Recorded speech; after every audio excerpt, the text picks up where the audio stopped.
एक छोटी सी लर्निंग से चालू करूंगा कि आपकी नजर के सामने जो चीज दिखे उसको ऑब्जर्व करना सीखो। क्या करना सीखो? वो नहीं आता है स्पंज, पानी को सोख लेता है, तेल को सोख लेता है, ऐसा आपका दिमाग हो जाना चाहिए, आपकी आंखें ऐसी हो जानी चाहिए, वो हर चीज को नोटिस करे। मैं यहीं से आपको कुछ नोटिस करने की, मैं यहाँ पे ज्ञान देने कम आया हूं, मैं आपको सिखाने आया हूं। एक एंटरप्रेन्योर वही होता है जो 24/7 365 डेज सीखता रहे। एंटरप्रेन्योर की डेफिनेशन क्या है? एंटरप्रेन्योरशिप की डेफिनेशन नहीं कि 10,000 करोड़ का टर्नओवर। एंटरप्रेन्योरशिप की डेफिनेशन ये नहीं कि सेल्फी कितने लोग ले रहे हैं।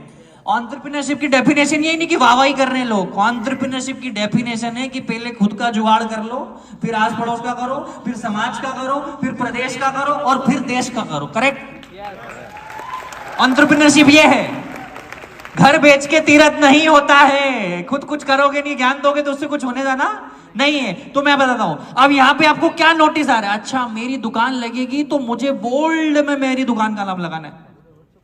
अगर मेरी दुकान चालू होगी तो मुझे येलो कलर यूज करना है। अगर मेरी दुकान हुई, कहीं पब्लिक स्पीकिंग करना है तो मुझे ये ड्रेस पहनना है। अरे प्रफुल्ल भाई ने ऐसे जूते पहने, आप समझ रहे हो? फिर आपको जो अच्छा लगे वो एक्सेप्ट करके अप्लाई कर देना। करेक्ट? तो ऑब्जर्वेशन आपको करना है। And entrepreneurship is nothing like, it's a 24/7 job and it's a marathon. Every day you meet people and you greet people. तो ऐसे ही मैंने भी अपनी जिंदगी चालू करी, सीखता रहा, बताता रहा। पिताजी के साथ बैठता था, पिताजी के दोस्त आते थे, वो बड़ी बड़ी बातें करते थे, मेरे बिजनेस में ये हो गया, मेरे घर में ये हो गया, मेरी इतनी कुंटल सोयाबीन पकी, इतने गेहूं पके। तो मैं उन कॉन्वर्सेशन का हिस्सा बनने लगा। तो मेरी उम्र के जो लोग बातें करते थे कि वो पिक्चर देखने चले, वो वहां चले, वो सारी चीजें खत्म हुई। तो धीरे धीरे सुपड़ा लग गया। तो अच्छी अच्छी चीजें मेरे पास आ गई, कंकड़ और जो भी बेकार की चीजें थी वो नीचे चले गई। अगर आपने डेली बेसिस पे अपने मित्रों को बदल दिया, अपने विचारों को बदल दिया, अपनी बातों के टॉपिक्स को बदल दिया, तो आपकी जिंदगी की तरक्की का सिक्का वहां से चालू हो जाता है।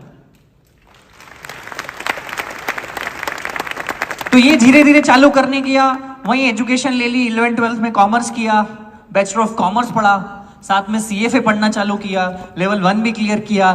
फिर बीकॉम के सेकंड ईयर के बाद घबराहट चालू हो गई। बहुत सारे लोग स्टूडेंट होंगे ना यहाँ पे, कितने लोग स्टूडेंट है? हाथ खड़े करो तो जरा। बहुत सारे लोग हैं यार। तो इनको BCom first year second year तक समझ नहीं आती, पर थर्ड ईयर सेकंड ईयर में पता चलता है जिंदगी में कुछ करना पड़ेगा। पिताजी से कब तक पैसे मांगे? होता है कि नहीं होता है? डर लगता है ना, घबराहट होती है ना कि पापा से अगली बार पैसा किस चीज के लिए मांगेंगे। जूतों के लिए मांग लिया, जीन्स के लिए मांग लिया, टी शर्ट के लिए मांग लिया, पार्टी के लिए मांग लिया, पर आगे क्या? काम तो करना पड़ेगा। तो वही बीकॉम के सेकंड ईयर में घबराहट चालू हो गई कि आगे क्या। तो भाई मास्टर डिग्री एक ऐसी डिग्री है जो आपकी जिंदगी के, मतलब मेजरली इंडियंस की 80-85%, 90% लोगों की आखिरी डिग्री होती है और उसी के भरोसे उनका जिंदगी टिका होता है। करेक्ट? कि एमबीए कर लूंगा तो नौकरी मिल जाएगी, लग जाएगी, एमबीए कर लूंगा तो ये हो जाएगा। पर होता नहीं है, ये हमको पता है। होता है क्या? होता है क्या? नहीं होता है ना। तो ये रियलाइजेशन कब हुआ? जब उम्र से ज्यादा उम्र के लोगों से दोस्ती करी तो ये अंडरस्टैंडिंग जल्दी आ गई।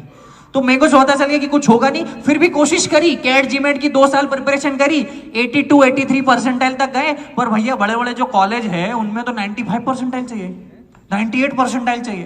तो क्या करे, बाकी जिसके नहीं आए मर जाए? ऐसा थोड़ी हो सकता। तो घूमना चालू कर दिया भारत।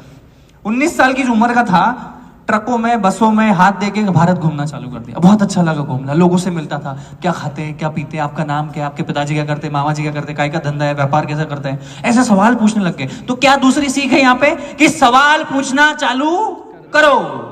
आज के बच्चों को देखता हूँ, रिश्तेदार आते तो भाग जाता है घर में से। कोई मिलने आता है तो अरे क्या करूंगा इससे बात करके, मेरा क्या फायदा। अगर हर चीज में फायदा देखने लग गए मतलब आपका विनाश चालू हो गया है।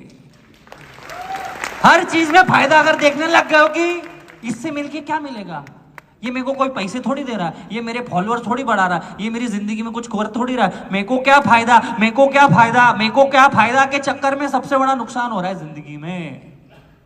ये फिल्ट्रेशन का बात है कि अब ज्यादा से ज्यादा लोगों को मिलते और फिर तब अच्छा इससे अगली बार नहीं मिलो, पहली बार तो मिलो, तब तो पता चलेगा। तो ये करना चालू किया, अहमदाबाद चले गया, हैदराबाद घुमा, चेन्नई घुमा, चंडीगढ़ घुमा, गुड़गांव घुमा। 19 साल की उम्र की बात कर रहा हूं मैं, 19-20 की उम्र का था मैं तब। तो अहमदाबाद अच्छा लगा मुझे, वहीं रुक गया मैं 1.5-2 महीना। एक फेसबुक पे फ्रेंड बना था, हम तो गांव किसानी के, हम तो गांव किसानों में बड़े बड़े, तो वहां पे कोई बड़े उम्र के दोस्त भी नहीं थे, मतलब बड़े पैसे वाले कोई दोस्त भी नहीं थे हमारे गांव में। तो एक फेसबुक पे फ्रेंड बना, तो उससे मैंने उसकी पल्सर गाड़ी ले ली और फिर पूरा अहमदाबाद घुमा 1.5-2 महीने। बहुत मजा आया घूम के। अरे व्यापारिक क्षेत्र है, हम किसान के बेटे हैं, वहां पे व्यापार करते हैं, मेरे जैसे लोग मिले जो कुछ करने वाले स्पिरिट वाले लोग थे। तो 1.5 महीने के बाद समझ आया कि आप क्या पेट्रोल तो जला लिया 4-5 हजार का, काम तो करना पड़ेगा ना। तो मैकडॉनल्ड्स में गया, 4 मैकडॉनल्ड्स में गया, 4 मैकडॉनल्ड्स में गया कि मैं बीकॉम पास हूं, मैं ये करता हूं। तो वो मैनेजर भैया ने नौकरी नहीं दी। उसको ऐसे लगा कि कल को ये प्रमोट हो जाएगा क्योंकि वेल एजुकेटेड और मेरी नौकरी खा जाएगा।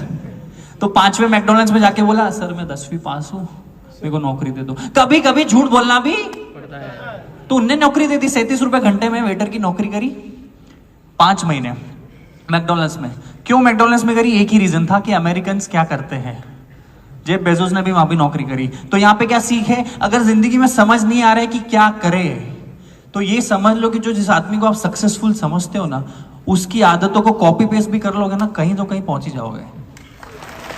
अगर जिंदगी में आप कंफ्यूज हो, आपको लग रहा है कि क्या करूं, तो किसी को तो अपना आदर्श मानते होंगे ना, किसी को तो अपना आदर्श मानते होंगे। विवेक सर को मानते होंगे कि मैं सक्सेसफुल मानते होंगे, मानते हो कि नहीं मानते हो? अपने आस पड़ोसी वाले किसी माहेश्वरी अंकल को सक्सेसफुल मानते होंगे ना, किसी जैन अंकल को सक्सेसफुल मानते होंगे ना, किसी शर्मा अंकल को सक्सेसफुल मानते हो ना। वो जैसा खाता है वैसा खाओ आज से, वो जैसे कपड़े पहने वैसे कपड़े पहनो, वो जैसा चले ऐसा चलो, वो जैसा हाथ मिले ऐसा हाथ मिलाओ, वो जिन लोगों से मिले वहां तुम बैठो। अपने आप 90% सक्सेस तुम्हारी आ गई भैया। तुम ऐसे कोई माया जाल में हो कि कोई ऐसी जादू की छड़ी मिले, विवेक सर का 6 घंटे का सेशन ज्वाइन कर ले तो सक्सेसफुल होंगे, तो तुम भैया गलत जगह बैठे हो। समझ देर से आएगी मेरे को लगता है। जिंदगी में कॉपी पेस्ट करना भी चालू करोगे कोई बुरी बात नहीं है। तो यही करता गया, मैकडॉनल्ड्स में नौकरी 4, 4.5, 5 महीने के बाद रियलाइज हुआ कब तक कहीं पहुंचने के लिए कहीं से निकलना पड़ता है। करेक्ट? तो मैंने कहा ठीक है भैया सीख लिए। लोग एक ही जगह अटके रहते हैं, मैंने कहा आप खुद की दुकान चालू करेंगे। तो उस समय अगर मैं होता, आपकी जगह कोई और, मेरी जगह कोई और होता, तो वो पापा से 10-15 लाख रुपए लेता, दुकान डालता। तो मैंने कहा नहीं यार, मैं संघर्ष करूंगा। संघर्ष अगर आपको ना मिले ना, तो संघर्ष को चुनने चले जाओ।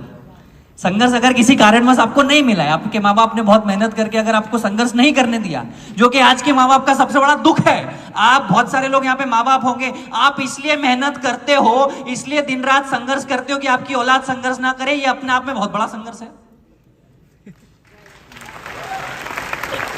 आप इसलिए मेहनत करते हो कि मेरे बेटे को टेंशन ना हो। आप आपने पंखे में गुजारी जिंदगी और आप उसको ऐसी दे देते हो, तो वो संघर्ष नहीं करता है और आगे जिंदगी में आके उसको बहुत दिक्कतें होती है। तो ये रियलाइजेशन मुझे हो गया। मैंने कहा मैं संघर्ष आया नहीं मुझे मजबूरी में, मैंने संघर्ष चुना है कि मैं ठेला डालूंगा। क्योंकि मैं हमेशा बोलता हूं dream big, dream start small, act now. बहुत बड़ा सोचो। सोचो हाथी खाना है, सोचो हाथी खाना है, बोलो हाथी खाना है, हाथी खाएंगे, हाथी आप कैसे खाएंगे? 1000 टुकड़ों में पहले काटेंगे उसको, फाड़ फाड़ फाड़ फाड़ फाड़ फाड़ फाड़ फाड़ फाड़, एक एक टुकड़ा रोज खाएंगे। जल्दी किसको है? जल्दी है क्या? हाथी भी खाना है और जल्दी भी खाना, ये दोनों एक साथ नहीं चलेगा। तो सोचा ड्रीम बिग स्टार्ट स्मॉल, एक ना ठेला चालू कर दिया। खुद ने चाय का ठेला चलाया, खुद ने चाय बेची, खुद ने बर्तन मांजे, सब कुछ खुद किया, संघर्ष किया और 2 साल चाय बनाई। क्योंकि वहां से बहुत सारा सीखने को मिलता है। 8000 रुपए से चालू किया था। क्यों चालू किया था? कि अगर 1-2 बार, पहली बार में 10-15 लाख रुपए लगा दोगे ना, कल को नुकसान हुआ ना, तो जिंदगी में कभी व्यापारी नहीं बन पाओगे। सारे दुख झेल जाओगे। और वो पैसे का जो दुख है ना, वो आदमी को कुछ सोचने समझने के लायक ही नहीं छोड़ता है। तो 8000 से चालू किया, तो एक तो पॉसिबिलिटी थी कि सब कुछ लूट जाएगा पर पैसे तो नहीं लूटेंगे। और अगली बार पापा से मांगेंगे, एक और 8000 रुपए की किस्त मांग लेंगे, क्या जा रहा है। और अगली बार 10 लाख मांगते तो पापा नहीं मारते, घर से भगा देते। होता है ना बहुत सी बार। तो अगर आप 20, 21, 22 के हो, तो सेठ बनने की कोशिश, मजदूर बनने की कोशिश करो। कितने ही सूरत के व्यापारी है जिनके 5-5, 7-7 हजार करोड़ के बिजनेस है, उन्होंने उनके बच्चों को यूएस भेजा कि तू मैकडॉनल्ड्स में जॉब कर, स्टारबक्स में नौकरी कर, बैंक बीपीओ में जॉब करवाते हैं उनको, क्योंकि उनको जिंदगी के फलसफे पता चले। अगर आपको 1 रुपए की वैल्यू नहीं है, तो इस बात की क्या गारंटी कि आपको 100 रुपए की वैल्यू होगी? अगर आपको 100 रुपए की वैल्यू नहीं, तो इस बात की क्या गारंटी कि आपको 1000 की वैल्यू होगी? अगर आपको 1000 रुपए की वैल्यू नहीं, तो इस बात की क्या गारंटी कि आपको 1 लाख रुपए की वैल्यू होगी? 1 लाख रुपए की अगर वैल्यू नहीं, तो आपको किस बात की गारंटी कि आपको 1 करोड़ की वैल्यू होगी? तो earn that first rupee first. मैंने पहले दिन 5 लोगों को चाय बेची, 150 रुपए का धंधा हुआ। लोग मेरे पास नहीं आ रहे थे, मैं लोगों के पास गया। पहले दिन चाय की दुकान जब ओपन करी, तो लोग मेरे पास नहीं आ रहे थे, तो मैं हाईवे, एसजी हाईवे, कितने लोग अगर अहमदाबाद में पता हो तो एसजी हाईवे करके एक जगह है, तो वो पे कारें खड़ी होती है, तो लोग मेरे पास नहीं आ रहे थे, तो मैं लोगों के पास चले गया और उनकी कार पे नॉक करता, hello my name is Praful Ballauri, would you like to taste my tea, I make awesome chai. तो बोले ये वही कौन है अंग्रेजी बोलने चाय वाला, भाई लाओ तुम्हारी चाय। तो ये अलग क्या सी कि अगर लोग आपके पास नहीं आ रही तो आप लोगों के पास चले जाओ, किसी को तो आना जाना पड़ेगा ना। अगर कोई आपको फॉलो नहीं कर रहा है तो आप उसको फॉलो कर दो, वो आपको फॉलो बैक कर देगा। अगर कोई आपको अपना नंबर नहीं दे रहा है तो आप उसको नंबर दे दो, वो मिस कॉल तो देगा। कोई अगर आपसे हाथ नहीं मिला रहा है तो आप हाथ बढ़ा दो, आपको हाथ बढ़ाएगा तो सही। कोई आपको शादी में नहीं बुला रहा तो आप यूं ही चले जाओ। वो यूं बोलेगा यार भूल गए, तेरी पत्रिका तो लिखी हुई थी यार पर देना भूल गया, वो झूठ बोलेगा पर आपको नीचा नहीं दिखाएगा, मेरी गारंटी है। क्या बोलेगा वो, यार भैया आपको तो बुलाया था, वो पत्रिका घर ही रह गई, भले उसने आपको नहीं बुलाया। सो ये है कि लोग अगर आपके पास नहीं आ रहे तो आप लोगों के पास चले जाओ। Ego should be zero. कितना ego should be zero, and it's most like अगर पीपल आपको अप्रोच नहीं कर रहे तो आप लोगों को अप्रोच करो।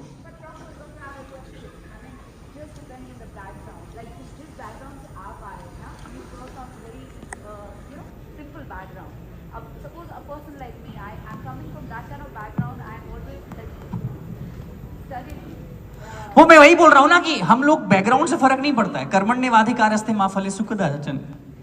आज अगर दुनिया के सबसे अमीर आदमी जेफ बेजोस है, उनको तो काम करने की कोई जरूरत नहीं है, उनके आने वाली 10 जनरेशन में कोई पैसा मिलेगा, फिर भी वो काम कर रहे हैं। आपका बैकग्राउंड क्या है, आपकी जात क्या है, आपकी बिरादरी क्या है, आपकी एज क्या है, आपका जेंडर क्या है, आप अच्छे दिखते हो, मैं वही बोल रहा हूं, ये आपको फिगर आउट करना पड़े। मैंने चाय बेची, आप हेलीकॉप्टर बेचो, क्या फर्क पड़ता है?